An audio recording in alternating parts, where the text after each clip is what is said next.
Assalamualaikum warahmatullahi wabarakatuh. Nama saya Muhammad Abdul Azhar bin Muhammad Yusof. Saya akan membentangkan subjek kod EBFM 4103. Nama subjek Strategi Facility Management. Saya akan membuat penerangan tentang pengenalan. Cadangan kepada Pos Malaysia Berhad untuk membina sebuah bangunan pejabat pos yang baru di kawasan Merlimau, Melaka. Tujuan pembinaan pembangunan dan infrastruktur pejabat pos ini adalah untuk kegunaan manusia sejagat. Pelaksanaan aktiviti pembinaan projek kejuruteraan awam bermula daripada perbincangan antara perunding dengan klien sehingga projek siap dibina oleh kontraktor dan diserahkan kembali kepada klien. Melibatkan pihak berkuasa, swasta dan awam dan kaki tangan teknikal.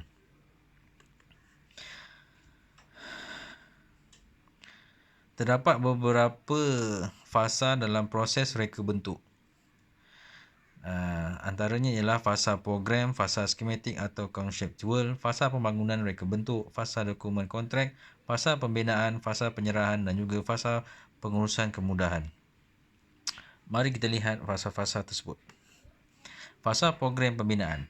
Dalam fasa program pembinaan, mencari sumber kewangan projek, mengenal pasti pemaju dan klien, mengenal pasti kontraktor yang akan menjalankan proses pembinaan, mencari pembekal bahan dan alatan, mengenal pasti perunding dalam menjalankan setiap kata putus, mengenal pasti pihak berkuasa yang terlibat dan mencari kaki tangan teknikal yang sesuai dengan pembinaan yang kita akan jalankan itu. Fasa skematik atau konseptual. 1. Kajian kemungkinan. Di dalam kajian kemungkinan terdiri daripada kajian pra-kemungkinan dan kajian kemungkinan. Penyiasatan awal sebelum suatu projek pembinaan dilaksanakan. Tujuan untuk memastikan kesesuaian projek daripada aspek kejuruteraan, ekonomi dan kesan alam sekeliling. Kajian dibuat berdasarkan data dan maklumat daripada pihak berkuasa dan lawatan tapak bina. Kedua adalah peruntukan kewangan. Peruntukan kewangan terdiri daripada sama ada menggunakan wang sendiri ataupun pinjaman melalui institusi kewangan ataupun kombinasi kedua-duanya sekali. Ketiga, pelantikan perunding. Perunding terdiri daripada jurutera awam, arkitek, jurutera mekanikal, jurutera elektrikal, juruukur bahan dan juga juruukur tanah. Seterusnya adalah fasa pembangunan reka bentuk. Dalam fasa pembangunan reka bentuk, memilih tapak adalah paling utama sekali. Faktor pemilihan adalah kedudukan dan keluasan tapak bina, bentuk muka bumi di mana bangunan itu akan dibina dan infrastruktur dan kemudahan awam sedia ada yang kita perlu pastikan supaya kelancaran pembinaan akan lebih lancar. Seterusnya, mengukur tapak berdasarkan peta topo dan peta geologi. Kedudukan, lokasi tapak, bina dan batu sempadan ditentukan supaya kita tidak termasuk ke sempadan tanah orang lain.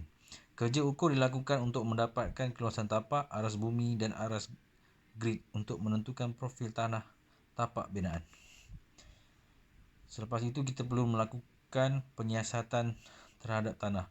Tujuan mengenal pasti lapisan tanah dan kekuatan tanah untuk kita memasang cerucuk nanti. Mendapatkan maklumat setiap lapisan tanah seperti jenis tanah, sifat tanah, kekerasan tanah dan kedalaman batu dasar di pelbagai lokasi dan kedalaman tapak bina cadangan. Menentukan aras air bumi dalam tanah, tekanan air dan teknik merendahkan aras air bumi. Membuat analisis maklumat terperinci untuk tujuan mereka bentuk struktur binaan yang selamat dan ekonomi. Seterusnya, membuat reka bentuk binaan. Terdapat 3 peringkat reka bentuk iaitu reka bentuk arkitek, reka bentuk struktur, reka bentuk kejuruteraan awam. 5. Menyediakan lukisan dan spesifikasi. Hasil reka bentuk digunakan untuk menyediakan lukisan kerja. Lukisan terdiri daripada lukisan reka bentuk, lukisan struktur, lukisan perkhidmatan. Dokumen spesifikasi piawaian kerja, spesifikasi addendum. Seterusnya adalah anggaran kos. Anggaran kos projek dibuat berdasarkan lukisan kerja dan spesifikasi piawaian kerja dalam bentuk, senarai kuantiti, harga gumpalan. Seterusnya adalah fasa dokumen kontrak. Dalam fasa dokumen kontrak, semua maklumat yang telah dianalisis dan direka bentuk dibukukan dalam bentuk dokumen tender. Dalam dokumen tender pula, syarat-syarat kontrak dan borang perjanjian kontrak disertakan berdasarkan aspek kualiti pengurusan projek, iaitu pengurusan masa, kualiti kerja dan kos pelaksanaan. Seterusnya, dalam fasa dokumen kontrak, kita perlu mendapatkan maklumat. Maklumat yang terkumpul dalam dokumen tender digunakan untuk tujuan penawaran tender dan penentuan harga projek oleh kontraktor bagi mendapatkan tender. Seterusnya, penawaran tender. Dalam tawaran tender, tawaran dibuat dalam bentuk tawaran terbuka, tawaran terhad, tawaran perundingan atau prakelayakan. Bergantung kepada jenis kerja dan bentuk tawaran yang dikeluarkan. Penawaran tender diiklankan dan dokumen tender dijual pada kontraktor yang berminat. Setelah tawaran tender ditutup, lembaga tender membuat penilaian dan memilih kontraktor yang layak. Kontraktor terpilih dianugerah kontrak pembinaan dan perjanjian atau kontrak ditandatangani antara klien dengan kontraktor. Kontraktor terpilih perlu membuat perancangan kos dan jadual kerja pembinaan. Mendapatkan pekerja. Kontraktor melantik berapa subkontraktor bagi tujuan pembinaan dan mendapatkan pekerja binaan mengikut peringkat kerja dan jenis pekerjaan di tapak bina. Kerja tapak, membersih tapak, menjajar dan memasang pancang tapak projek. Pekerja juruukur, pekerja am.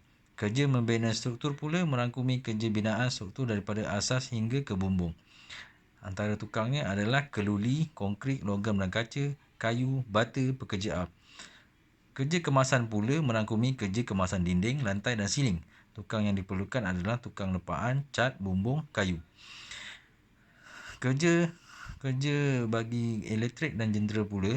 Kerja yang berkaitan dengan elektrik dan jentera, pekerja-pekerjanya adalah pendawai kabel, pengendali loji, mekanik, pembantu, pengendali loji. 4. Mendapatkan bahan dan peralatan. Ini adalah perkara yang paling penting sekali dalam pembinaan. Kontraktor perlu memastikan setiap subkontraktor mendapatkan bekalan bahan binaan yang mencukupi dan tepat pada masanya. Perancangan pembelian bahan binaan perlu dibuat dengan teliti berdasarkan spesifikasi kerja supaya pembinaan tidak akan tertangguh dan dapat sampai pada masa yang telah ditetapkan. Bahan perlu disimpan dengan baik di stor alatan dan diurus dengan betul supaya tidak akan berlaku kecurian dan kehilangan barang. Peralatan ringan dibeli dan jentera berat dibeli atau disewa. Seterusnya, dalam fasa pembinaan. Dalam fasa pembinaan, kita terdapat pembinaan struktur. Persediaan untuk langkah-langkahnya adalah persediaan untuk membina, kerja-kerja tanah, pembinaan substruktur dan pembinaan superstruktur. Dan seterusnya adalah melengkapkan kemudahan, iaitu melengkapkan sistem perpaipan, melengkapkan sistem elektrik, melengkapkan sistem perhubungan, melengkapkan sistem penyaman udara, supaya pembinaan yang kita jalankan itu tidak akan tertangguh. Dalam pembinaan bangunan, pihak berkuasa yang terlibat adalah pihak berkuasa tempatan, PBT, Pejabat Tanah dan Galian, Jabatan Kerja Raya, JKR, Jabatan Alam Sekitar, Telekom Malaysia Berhad untuk komunikasi, pihak berkuasa air mengikut negeri seperti kalau di Melaka ini adalah SAMB, Syarikat Air Melaka Berhad, Tenaga Nasional Berhad, TNB, Jabatan Pengaliran dan Saliran, Jabatan Pembentungan, Jabatan Bomba dan Penyelamatan, serta Lembaga Pembangunan Industri Pembinaan iaitu CIDB. Setiap pekerja perlulah mempunyai kad CIDB. Fasa penyerahan. Dalam fasa penyerahan, mengenal pasti projek telah siap dan sedia untuk diserah. Penetapan tarikh untuk sesi semakan, penyediaan dokumen oleh kontraktor, sesi semakan dokumen dijalankan, hasil semakan dokumen diangkat kepada Ketua Setiausaha Negeri, dokumen tidak lengkap, disyorkan penangguhan penerimaan. Sekiranya dokumen lengkap, pengesyoran penerimaan akan diberikan. Dan seterusnya adalah penyerahan projek. Fasa pengurusan kemudahan awam. Seterusnya, di dalam sebuah pembinaan bangunan perlu menyediakan tempat letak kenderaan, perlu menyediakan tandas, menyediakan laluan, tandas dan tempat letak kereta untuk golongan OKU, menyediakan ruang menunggu yang selesa dan berhawa dingin, menyediakan kaunter yang banyak bagi memudahkan segala urusan dalam pejabat pos, menyelenggara kebersihan di dalam kawasan pejabat pos, menyediakan tempat bagi laluan dan simpanan barang yang besar. Seterusnya adalah cadangan bangunan baru bagi pos Malaysia Merlimau Melaka. Seperti yang kita lihat ini adalah